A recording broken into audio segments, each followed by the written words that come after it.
नमस्कार बंधुगण अलौकिक ओडियार आउ एक मोटांकर अध्याय को आपणकर स्वागत। मु राकेश एवं आपण देखुंती अलौकिक ओडिया।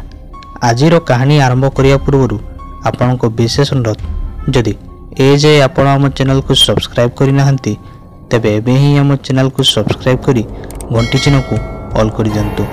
सर्वप्रथम यही भली भूत गप और रहस्यमय वीडियो देखिया पई तो डेरी न करी चलतु आरंभ करवा आजिर कहानी।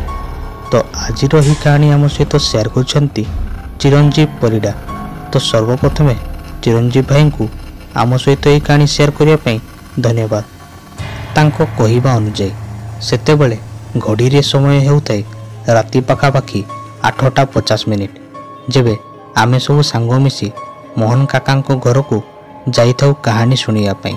मोहन काका पेशारे जणे कमार थांती जे कि आम गाँर प्रत्येकटी धातुर जिनिस को जेमिति कि शाबल कड़ी पनिकी चटू ए सब को तांको कमारशाला रे पजांती।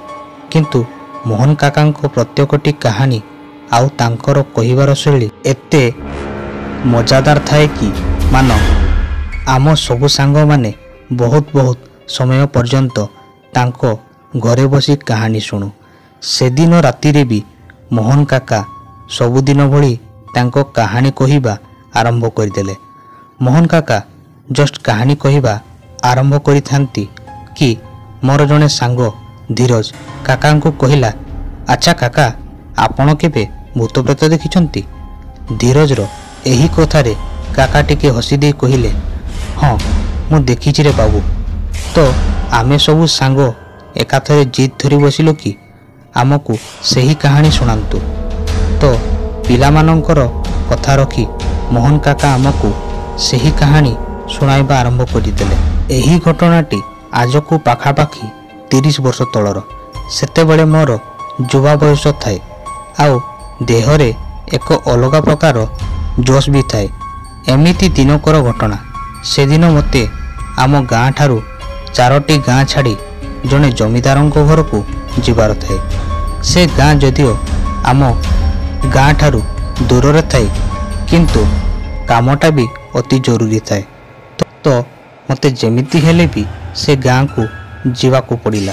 से दिन सकाळु सकाळु माने दिनर प्राय 8टा बेलू मु जमीदारंको घर आड़ को बाहरी पड़िली। आउ जमीदारंको घर को पहुँचला बेलू मते प्राय उपर बेला हो सारी थाए। आउ जमीदारंको सह कथा हवा भितरे केतेबेले दिन सरी संध्यार समय आसी सारी थाए ताहा जणा ही पड़िला नहीं। तापरे मु जमीदारंको कहिली, बाबू साहेब एबे मु ताहेले बाहरिली, अनुमति दियंतु। तो जमीदार मते कहिले, अरे मोहन देखो संध्या हो गलानी, तते घरे पहुँचिया बेलू अनेक राति हो जिवो। तू गोटे काम करे, आज रातिटा तू एइठी रही जा, काली सकाळ हेले चली जीवु। राति समय रे आउ गाँ को जीवा उचित हेबनी। जमीदारंको मुहरु एकथा सुनी मु टिके हसी दे तांको कहिले, कोन कहउछंती आज्ञा? आपण एइटा परा आम चाली बाटटा, केते राति एमिति होई जाईछि कि मते जमारू डर लागिबनी। आपण व्यस्त होंतुनी, मु आराम रे घर को चली जीवी।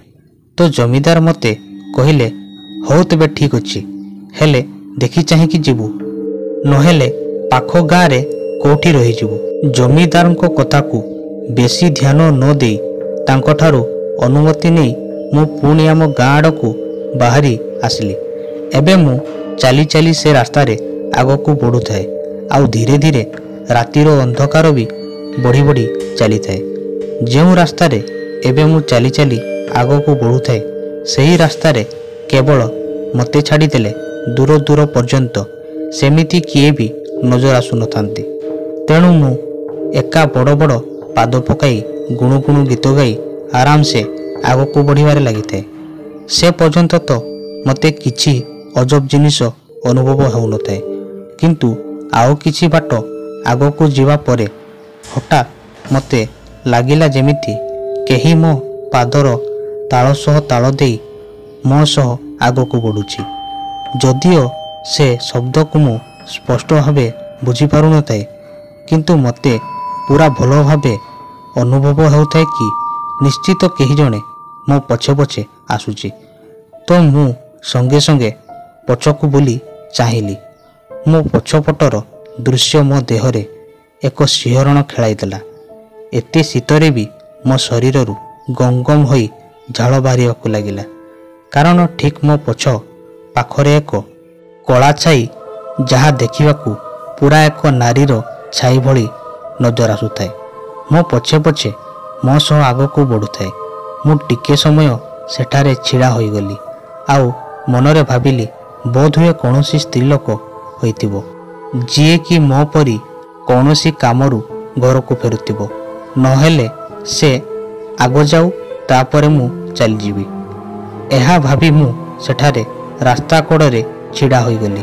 କିନ୍ତୁ ଆଶ୍ଚର୍ଯ୍ୟର କଥା ଏହା ଯେ ମୁଁ ଯେମିତି ରାସ୍ତା କଡ଼ରେ ଛିଡ଼ା ହୋଇଛି, ସେମିତି ସେ କଳା ଛାଇ ବି ସେଠାରେ ଛିଡ଼ା ହୋଇଗଲା।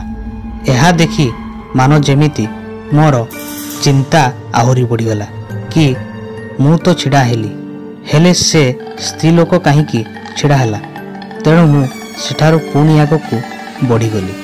ଆଉ ଯେମିତି ମୋ ପାଦ ଆଗକୁ ବଢ଼ାଇଛି, ସେ ସ୍ତ୍ରୀ ଲୋକ ପୁଣି ଥରେ ମୋ ସହ ଆଗକୁ ବଢ଼ିବାକୁ ଲାଗିଲା। ଏହା ଦେଖି ମୁଁ ନିଶ୍ଚିତ ହୋଇଯାଇଥିଲି କି କିଛି ତ ଗୋଟେ ଗଡ଼ବଡ଼ ଅଛି। ତେଣୁ ମୁଁ ଆଉ ପଛକୁ ନ ଚାହିଁ ସିଧା ଏକମୁହାଁ ହୋଇ ଆଗକୁ ବଢ଼ିବାକୁ ଲାଗିଲି।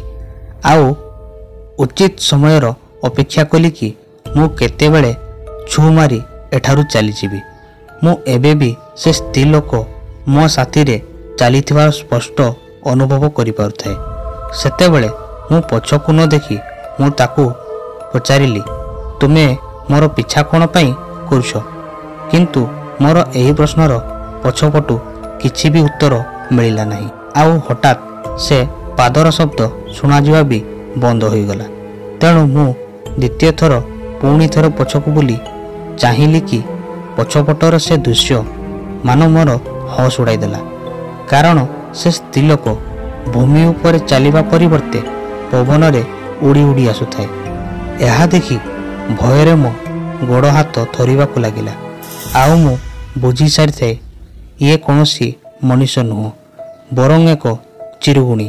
ଭୟରେ ମୁଁ ସେଠାରୁ ଦୌଡ଼ିଯିବାକୁ ପଛକୁ ବୁଲିଥାଏ କି ସେ ଚିରୁଗୁଣି ପଛପଟୁ ମୋ ତଣ୍ଟି ଚିପି ଧରିଲା, ଆଉ ସଙ୍ଗେ ସଙ୍ଗେ କାହିଁକି କେଜାଣି ତଣ୍ଟିକୁ ଛାଡ଼ିଦେଲା ମଧ୍ୟ, ଆଉ ପବନର ବେଗରେ କୁଆଡ଼େ ଉଭେଇଗଲା। କାରଣ ମୋ ବେକରେ ବଜରଙ୍ଗବଲୀଙ୍କ ଏକ ମନ୍ତ୍ରିତ ଲକେଟ୍ ଥାଏ। ତାପରେ ମୁଁ ଜୀବନ ବିକଳରେ ପଡ଼ି ଉଠି ଆଉ ଆଗକୁ ନ ଯାଇ ପୁଣି ଜମିଦାରଙ୍କ ଘର ପଟକୁ ଦୌଡ଼ିଲି। ଆଉ ଜମିଦାରଙ୍କ ଘରେ ପହଞ୍ଚି ତାଙ୍କୁ ସବୁ କଥା ଗୋଟି ଗୋଟି କରି କହିଲି। ତ ଜମିଦାର ମୋତେ ପ୍ରଥମେ ଟିକେ ଗାଳି ଦେଲେ, ଆଉ ତାପରେ କହିଲେ, ହଉ ଛାଡ଼, ଯାହା ହେଲା ତ ହେଲା, ଯା ସେ ଖଟରେ ଶୋଇଯା, ତୁ ସକାଳ ହେଲେ ଆରାମରେ ଘରକୁ ଚାଲିଯିବୁ। ତାପରେ ସେଦିନ ରାତିରେ ମୁଁ ଜମିଦାରଙ୍କ ଘରେ ଶୋଇଗଲି। କିନ୍ତୁ ସେଦିନ ବଜରଙ୍ଗବଲୀଙ୍କ ଆଶୀର୍ବାଦ କାରଣରୁ ମୁଁ ମରୁ ମରୁ ବଞ୍ଚିଗଲି। ତ ବନ୍ଧୁମାନେ, ଇଏ ତ ଥିଲା ଚିରଞ୍ଜୀବ ଭାଇଙ୍କ କାହାଣୀ। ତ ଆଜିର ଭିଡ଼ିଓ ଆପଣଙ୍କୁ କେମିତି ଲାଗିଲା ଆମକୁ ନିଶ୍ଚୟ କମେଣ୍ଟରେ ଜଣାନ୍ତୁ। ଭିଡ଼ିଓକୁ ଲାଇକ୍ ଏବଂ ସେୟାର କରିଦିଅନ୍ତୁ। ଆଉ ଯଦି ଆପଣଙ୍କ ଠାରେ କୌଣସି କାହାଣୀ ଅଛି ଆମକୁ ପଠାନ୍ତୁ। ତ ଆଜି ତ ସମୟ ହୋଇଯାଇଛି, ପୁଣି ଦେଖା ହେବ ଆଉ ଏକ ଲମ୍ବଟାଙ୍କୁରା କାହାଣୀ ସହ। ସେ ଯାଏ ବିଦାୟ ଦିଅନ୍ତୁ। ଧନ୍ୟବାଦ। ଜୟ ଜଗନ୍ନାଥ।